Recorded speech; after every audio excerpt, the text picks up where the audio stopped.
Приветствуем вас на канале Раиса Греченко «Дача, сад, огород, цветы». Сегодня у нас короткий агрогороскоп на 4 дня с 5 по 8 октября 2022 года включительно. И мы с вами рассмотрим важные дела в саду, на огороде, в доме, а также с нашим телом и на что нужно обратить внимание для того, чтобы чувствовать себя здорово и бодренько. Начинаем, как всегда, с агрогороскопа. Итак, у нас время киевское. Вот эти дни очень важные, интересные дни. Нужно обязательно знать некоторые особенности. Итак, 5 и 6 октября, это будет среда и четверг, Луна будет находиться в знаке Водолей. И только после 15 часов 48 минут начнутся энергии рыб. Это стихия воздуха Водолей. Ну а после 16 часов начнет работать стихия воды. Ну и вот здесь у нас будут совсем другие дела, день будет разделен. Давайте мы рассмотрим дни отдельно для того, чтобы не было путаницы. Итак, 5 никаких посевов не делаем, не работаем с рассадой. Для цветов, для цветника уборка актуальна, а также закладка луковиц на хранение. В Водолее прекрасно получается. Для комнатных растений, цветов тоже актуально. Важная одна работа – это защита от вредителей и болезней. Будьте внимательны. Поливы и подкормки Водолея не проводим. В саду собираем урожай, а также закладываем на хранение то, что собрано. И убираем сад. Можно еще готовить ямы посадочные. Вот на что хватит сил, делайте. Зеленые операции, у нас растущая луна и уже вторая фаза, так что никаких зеленых операций не проводим. Зато можно собирать урожай, делать заготовки, квасить капусту нельзя, но хорошими будут настойки и также хорошо собирать лекарственные травы. Во многих регионах уже созрел шиповник и некоторые другие ягоды. Собирайте в этот период, они будут хорошо храниться. Рыбалка Водолей неэффективна.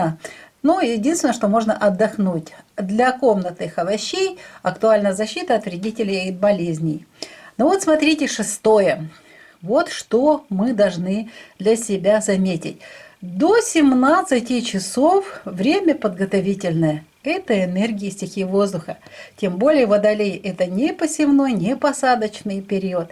Зато уже в рыбах после 17 часов уже энергия установится именно этого знака. После 17 часов можно сеять семена сидератов для теплиц. Это можно использовать период посева семян сидератов. А также на юге еще можно и в теплых странах, это открытый грунт. Можно сеять семена зеленых культур в теплицах, а также для того, чтобы выращивать потом на подоконниках, в лоджиях, на балконах. И очень хорошо лук и чеснок на зелень именно высаживать в различные емкости и тоже их выращивать на зелень. В рыбах это очень хорошо будет после 17 часов. Также с рассадой можно работать после 17 часов. То есть высаживать, пересаживать, перевалку делать после 17 часов. Для цветов актуальна уборка цветника, но это нужно делать будет до 15 часов желательно, даже раньше, до обеда. Убирайте и закладывайте на хранение. Затем уже будут работать энергии стихии воды в этот период. Не убираем луковицы, не собираем их и не закладываем на хранение. Для комнатных цветов защита от вредителей и болезней продолжается актуальным. И, естественно, можно будет в этот период также поработать с рассадой, если это нужно будет. Поливы с 16 часов начинаются для всех абсолютно растений. Подкормки вечером полили, затем подкормочку дали. Вместе с поливом можно сделать. Далее в саду сбор урожая и уборка сада, пожалуйста, до 12 часов желательно. То, что я вам говорила, что работать нужно и различные виды работ нужно все-таки пораньше это сделать. И те же поливы у нас уже будут после, вот где они у нас после 16 часов. Ну вот работать здесь со сборкой урожая и нужно завершить до 12 часов и закладывать урожай на хранение. Уборка сада можно круглый день. И каждый день это делать. Зеленые операции нельзя в любом случае. Сбор урожая, да, до 12 часов. Видите, у меня вот это 12 часов, а после 12 уже нельзя. Много будет воды в плодах и будут портиться. Заготовки тоже делаем до 12 часов. Капусту не квасим. Настойки тоже делаем до 12. Лекарственные травы до 12 часов. Рыбалка в этом периоде неблагоприятно. Вообще наш знакомый говорит, что на растущей луне единственное, что может быть, иногда везет в рыбах. Так что мы вот один день тут подсмотрели. Далее для комнатных овощей защита от вредителей и болезней, а также актуально с 16. После 16 часов поливы и подкормочки. Ну, идем, у нас чистая энергия будет весь день. Здесь у нас, смотрите, 7 октября уже чистой рыбы, но с 23 часов 56 минут начинается сожженный путь полнолуния. Поэтому некоторые виды работы мы постараемся до 19 часов завершить. Давайте мы сейчас это рассмотрим. Смотрите, посевы, сидираты сеем, зеленые культуры, лук на зелень. И работаем с рассадой. Это вот можно весь световой день. Желательно, конечно, до 19, но сейчас темнеет еще раньше. Можно вот это световой день, вот эти работы делать. Для цветов актуальны поливы, подкормки, а также для комнатных растений пересадка, перевалка, посадка рассады. Но снова же до 19 часов это можете сделать. Несмотря на то, что это можно работать в комнате при свете, но у нас, помните, уже приближается вот эта очень сложная энергия сожженного пути полнолуния. Итак, поливы, подкормки мы разобрались. В саду мы можем там, где нету дождей, поливать, а также готовить посадочные ямы. Обратите внимание на посадочные ямы, потому что 12 нужно будет очень быстро много саженцев посадить. Если у вас будут готовы посадочные ямы, тогда сложностей никаких не будет. Очень быстро это получается. Зеленые операции 7 не проводим. Также в этот день не проводим сбор урожая для хранения, а также заготовки. Квасить капусту нельзя, настойки и сбор лекарственных трав тоже нельзя. Вот рыбалка, вот этот один день можно в пятницу. Для комнатных овощей актуальны поливы и подкормочки. Ну и этот день мы рассматриваем не просто так, потому что это у нас время еще энергии рыб и переход вечером в знак Овен. Ну и потому что эта суббота, это уже сожженный путь полнолуния. 9 октября у нас полнолуние, очень сложной энергии. Поэтому не сеем, не высаживаем рассаду. Для цветов и комнатных растений актуальна защита от вредителей и болезней. А вот поливы и подкормки – это то, что можно делать в этот период. Пожалуйста, до 18-17 часов постарайтесь завершить вот эти работы. Вот пишу подкормки до 17 часов, а поливы еще до 18 можно будет поливать. Далее у нас Овен. Это огненный знак. Ну вот можно вот таким образом организовать все эти дела. И здесь подкормочки, конечно же, под корень. Лучше это всего сделать. Ну, это актуальные подкормки сейчас для тепличников, а также для растений, которые выращиваются на подоконнике. В саду актуальны там, где не было дождей, проверяйте поливы. Ну и готовьте снова же посадочные ямы очень скоро, а то есть 12 октября нам эта работа подготовительная очень пригодится.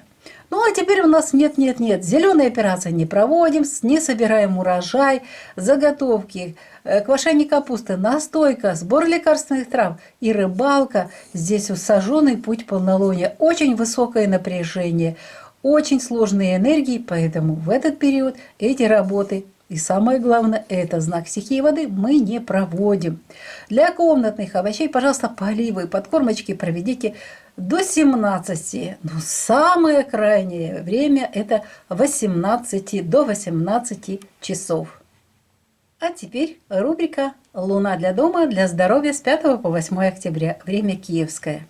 Ну и по вашей просьбе очень хорошо вписываются вот эти важные рубрики, подрубрики. Мы говорим об энергиях, о том, когда можно начинать какое-то новое дело, и о покупках. Ну вот видите, начало дела и покупки у меня везде нет. Я сейчас объясню, хотя это уже растущая луна, казалось бы, что здесь уже не должно быть запрета.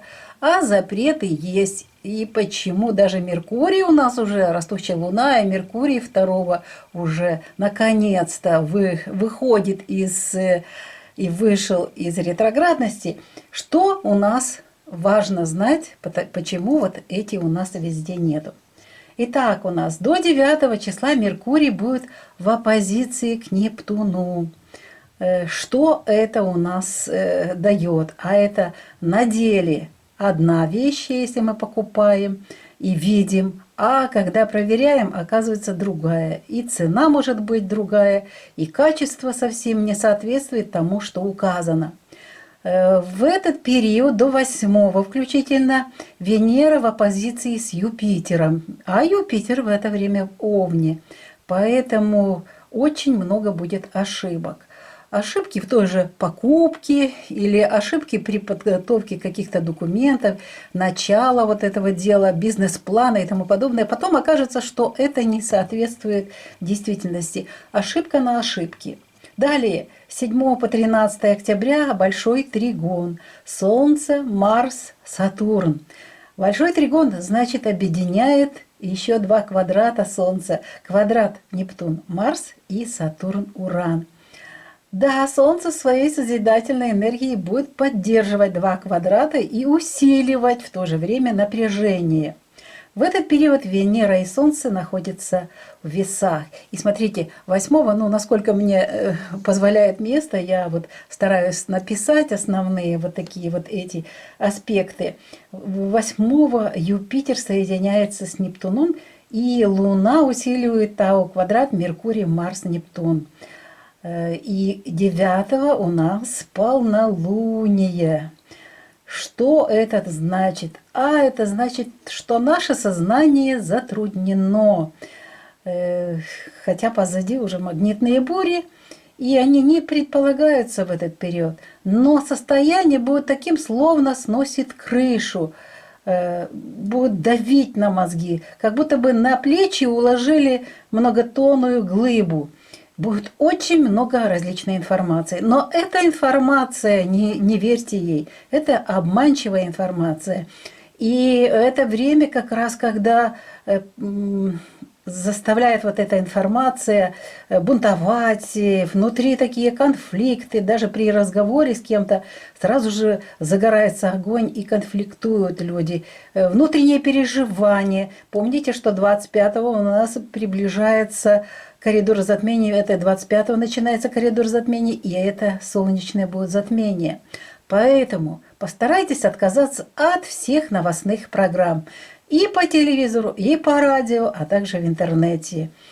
Естественно, те товары, которые будут продаваться, и в интернет сейчас очень много интернет-магазины, и просто в магазин зайдете, окажется, что покупки не соответствуют, вот эти товары не соответствуют характеристике, могут быть просроченные, а нам это не надо. Помните, мы всегда смотрим сроки использования и сроки, когда эти препараты или семена были подготовлены к продаже.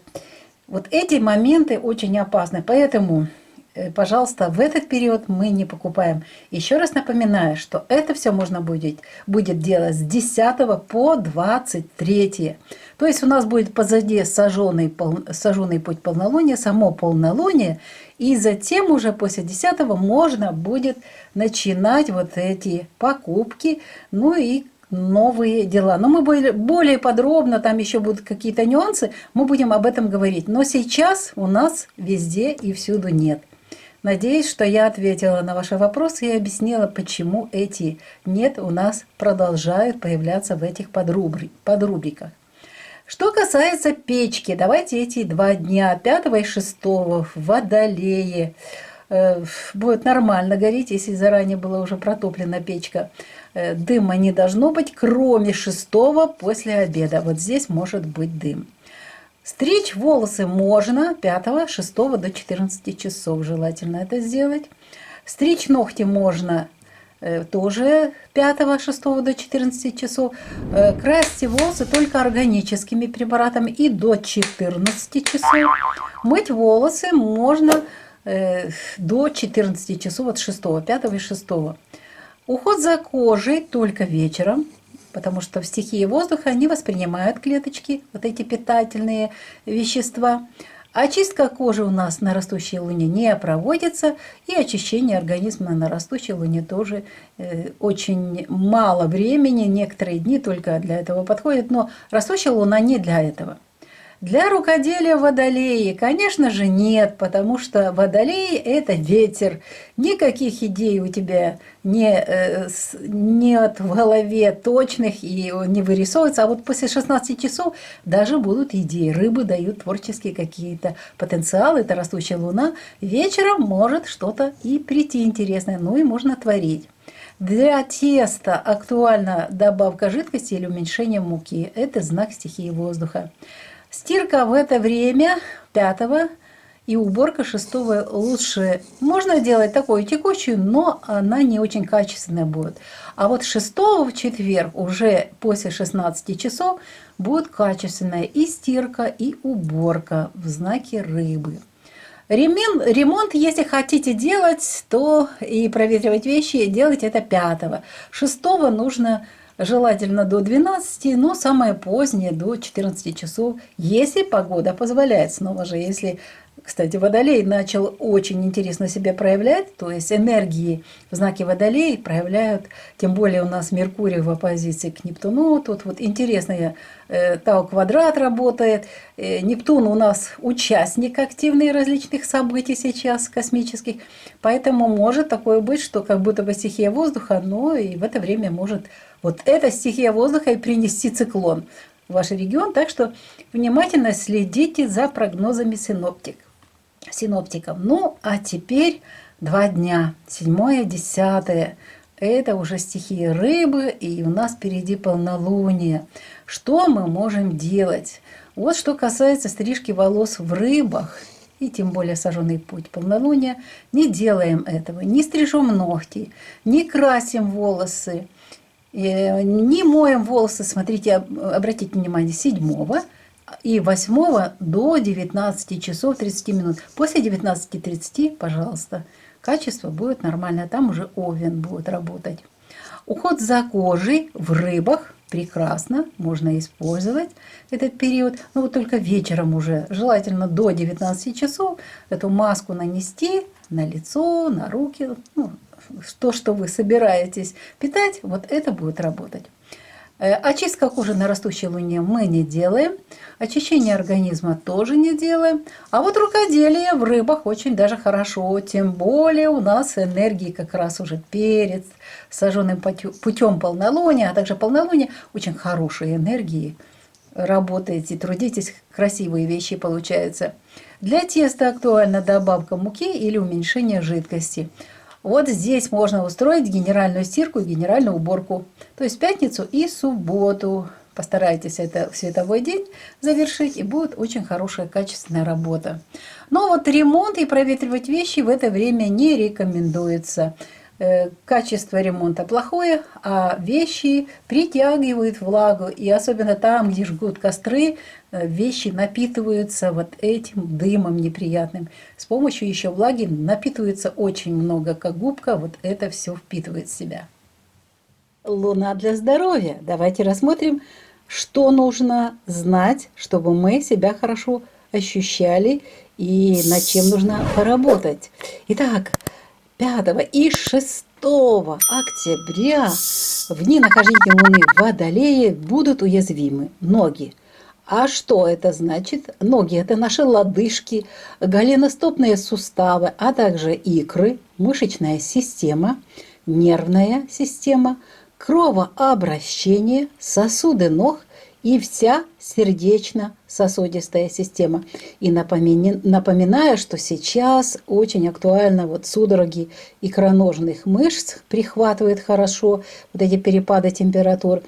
И холодно в ноги, то тепло. Смотрите внимательно за этим делом. А также в это время ощущаются боли по ходу седалищного или бедренного нерва, особенно в области голени. Ну и наблюдается в это время часто тромбофлебиты. В период нахождения Луны в Водолее нельзя проводить операции на венах и всей кровеносной системе. В связи с этим, что глаза очень активно связаны с кровеносной системой, и именно глаза тоже очень уязвимы в этот период. Поэтому неблагоприятны все операции по направлениям, связанным с глазами. Это офтальмологические операции. И прежде всего с хрусталиком глаза. Так что будьте внимательны. У меня спрашивали по поводу операции на глазах. Эти дни не подходят. Ну и старайтесь не перенапрягать свои глаза в эти дни. Могут воспалиться глазки. Ну а что можно делать в это время? Можно заняться лечением и программами восстановления сердечно-сосудистых заболеваний. Можно лечить ишемическую болезнь сердца, аритмии, стенокардии, гипертонии. Ну вот, что можно в этот период очень хорошо в это время использовать нетрадиционные методы лечения нашей сердечно-сосудистой системы. У нас остается еще 2 дня, которые мы должны рассмотреть. Это 7 и 8 октября 2022 года. Так вот, в этот период Луна будет находиться в знаках Рыбы, а в это время уязвимы ступни ног, снова же кровеносная и лимфатическая системы, эпителиальная ткань, вся ткань в нашем организме, эпителиальная, а также система обращения жидкостей. Сразу же хочу предупредить, этот период, пожалуйста, не используйте в питании кофе, черный кофе, алкоголь и лекарства. Ну и различные острые, мясные, копченые продукты. Это опасно в этот период. В дни нахождения Луны в знаке Рыбы нельзя проводить любые операции. Тем более впереди еще и полнолуние, но Рыбы – это опасное время для операций. В это время уязвимы кровеносная и лимфатическая системы. И любые хирургические операции подвержены усиленному кровотечению. Это опасно. Ну и это самое неудачное время для постановки диагнозов, для трактовки сканирования и для трактовки самих анализов. Обычно бывают ошибки и искажения. Вот и подошел к завершению наш сегодняшний выпуск. Над ним работали Раиса Греченко и Александр Волик. Надеемся, этот выпуск также будет полезным для вас. Прощаемся и желаем вам, конечно же, здоровья в первую очередь. Желаем вам мира и добра, и тепла, и уюта в ваших домах, квартирах. Что ж, до новых встреч на нашем канале. Пока-пока!